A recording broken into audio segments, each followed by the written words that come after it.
प्यारे बच्चों, आपका दिन मंगलमय हो।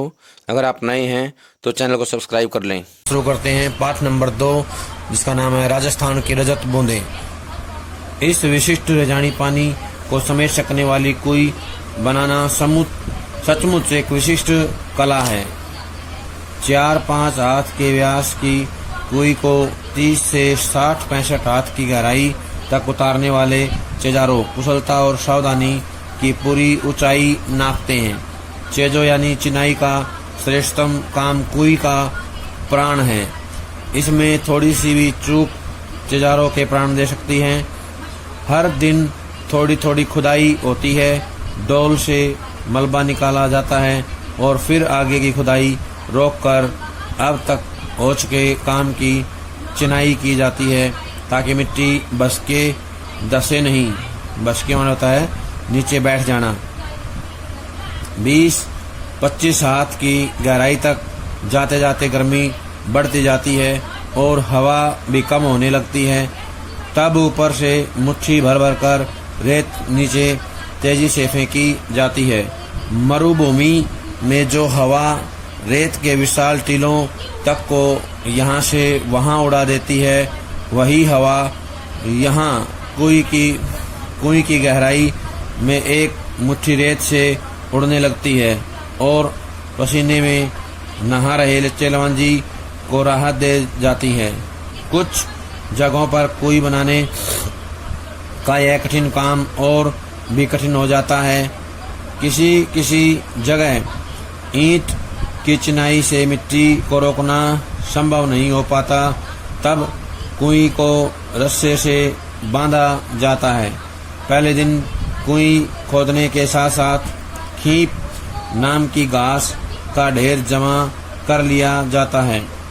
चेजारो खुदाई शुरू करते हैं और बाकी लोग खीप के घास से कोई 3 अंगुल मोटा रस्सा बटने लगते हैं। पहले दिन का काम पूरा होते होते कोई 10 हाथ गहरी हो जाती है। इसके तल पर दीवार के साथ सटाकर रस्से का पतला गोला बिछाया जाता है और फिर उसके ऊपर दूसरा, तीसरा, चौथा इस तरह ऊपर आते जाते हैं। खीप घास से बना खुरदरा मोटा रस्सा हर घेरे पर अपना वजन डालता है और बटी हुई लड़ियां एक दूसरे में फंसकर मजबूती से एक के ऊपर एक बैठती जाती हैं। रस्से का आखिरी छोर ऊपर रहता है। कहने का से ये कि जो ये लड़ी बनाई जाती है या खीप घास का जो मोटा रस्सा बनाया जाता है, ये एक दूसरे के ऊपर इस प्रकार बैठाया जाता है कि वो जो है अपने एक सिरे को दूसरे के साथ जोड़ पाए और मजबूती से ऊपर की ओर चलता जाए इसका हिस्सा। अगले दिन फिर कुछ हाथ मिट्टी खोदी जाती है और रस्से की पहले दिन जमाई गई कुंडली दूसरे दिन खोदी गई जगह में सरका दी जाती है। ऊपर छूटी दीवार में अब नया रस्सा बांधा जाता है। रस्से की कुंडली को टिकाए रखने के लिए बीच बीच में कहीं कहीं चिनाई भी करते जाते हैं। लगभग 5 हाथ के व्यास की कुई में रस्से की एक ही कुंडली का सिर्फ एक घेरा बनाने के लिए लगभग 15 हाथ लंबा रस्सा चाहिए। 1 हाथ की गहराई में रस्से के 8-10 लपेटे खप जाते हैं, यानी कि आ जाते हैं, और इतने में ही रस्से की कुल लंबाई 150 हाथ हो जाती है। अब यदि 30 हाथ गहरी कुई की मिट्टी को थामने के लिए रस्सा बांधना पड़े तो रस्से की लंबाई 4000 हाथ के आसपास बैठती है। नए लोगों को तो समझ में भी नहीं आएगा कि यहाँ कुई खुद रही है कि रस्सा बन रहा है। कहीं कहीं न तो ज़्यादा पत्थर मिलता है न खीप ही, लेकिन रजानी पानी है तो वहाँ भी कुइयाँ जरूर बनती हैं। ऐसी जगहों पर भीतर की चिनाई लकड़ी के लंबे लट्ठों से की जाती है। लट्ठे अरणी बण जिसे कैर भी कहते हैं, बावल या कुंबट के पेड़ों की डगालों से बनाए जाते हैं। डगाल होता है मोटा तना। इस काम के लिए सबसे उम्दा लकड़ी अरनी की ही है, पर उम्दा या मध्यम दर्जे की लकड़ी न मिल पाए तो आग तक से भी काम लिया जाता है। लट्ठे नीचे से ऊपर की ओर एक दूसरे में फंसाकर सीधे खड़े किए जाते हैं, फिर इन्हें खींप की रस्सी से बांधा जाता है। कहीं कहीं चग की रस्सी भी काम में लाते हैं। यह बंधाई भी कुंडली का आकार लेती है, इसलिए इसे सांपणी भी कहते हैं। यानी कि जो कुंडली बनाई जाती है बांधने के लिए वो सांप का आकार ले लेती है, इसे सांपणी भी कहते हैं। क्या कहते हैं इसको? सांपणी भी कहा जाता है। यहाँ पर ये व्यक्ति दिखाया जा रहा है कि ये जो है घास का या कीप घास का बना हुआ जो है मोटा रस्सा है, इसको गोल गोल ऐसे कुई की गहराई में एक दूसरे घेरे के ऊपर बिठाया जा रहा है। इसे चिनाई कहते हैं। क्या कहते हैं? चिनाई। जो नए लोग देखते हैं यहाँ आकर के तो उनको लगता है कि यहाँ पे जो है रस्से बनाए जाते हैं या कोई खुदरी है, कुछ भी समझ में नहीं आता है। नीचे खुदाई और चिनाई का काम कर रहे चेलवान जी को मिट्टी की खूब परख रहती है। कड़िया पत्थर की पट्टी आते ही सारा काम रुक जाता है। इस क्षण नीचे धार लग जाती है, चिजारों ऊपर आ जाते हैं, यानी कि पानी की जो धारा है वो शुरू हो जाती है। कुई की सफलता यानी सजलता उत्सव का अवसर बन जाती है। यूँ तो पहले दिन से काम करने वालों का विशेष ध्यान रखा जाता है, रखना यहाँ की परंपरा रही है, पर काम पूरा होने पर तो विशेष भोज का आयोजन होता है। चेलवान जी को विदाई के समय तरह तरह की भेंट दी जाती है। भेंट माने होता है उपहार। चिजारों के साथ गांव का ये संबंध उसी दिन नहीं टूट जाता। आंच प्रथा से उन्हें वर्ष भर के तीज त्योहारों में विवाह जैसे मंगल अवसरों पर नेक भेंट दी जाती है और फसल आने पर खलियान में उनके नाम से अनाज का एक अलग ढेर भी लगता है। अब सिर्फ मजदूरी देकर भी काम करवाने का रिवाज आ गया है। ये प्रश्न आएगा कि चिजारों के प्रति व्यवहार में पहले की तुलना में आज क्या अंतर आ गया है।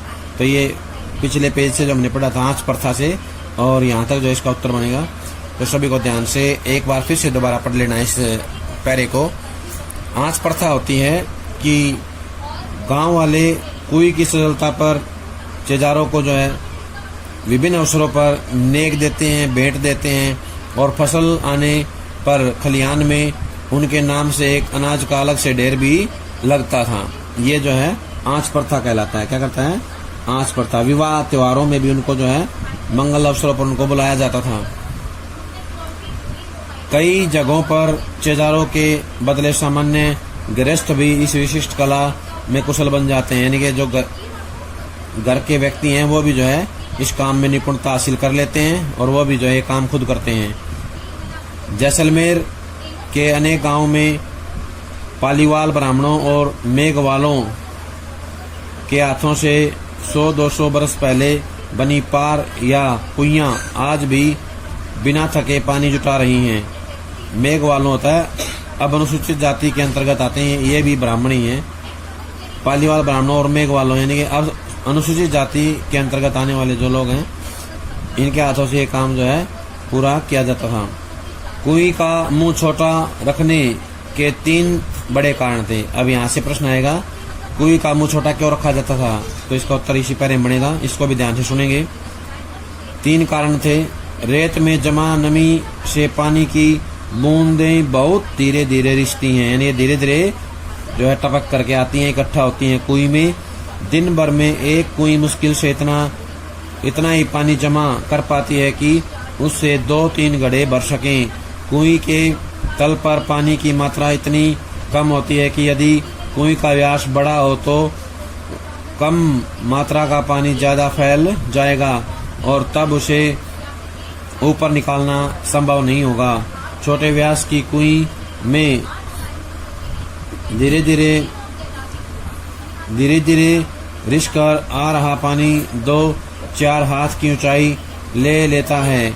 कई जगहों पर कुएं से पानी निकालते समय छोटी बाल्टी के बदले छोटी चड़स का उपयोग भी इसी कारण से किया जाता है। धातु की बाल्टी पानी में आसानी से डूबती नहीं, पर मोटे कपड़े या चमड़े की चड़स के मुंह पर लोहे का वजनी कड़ा बंधा होता है।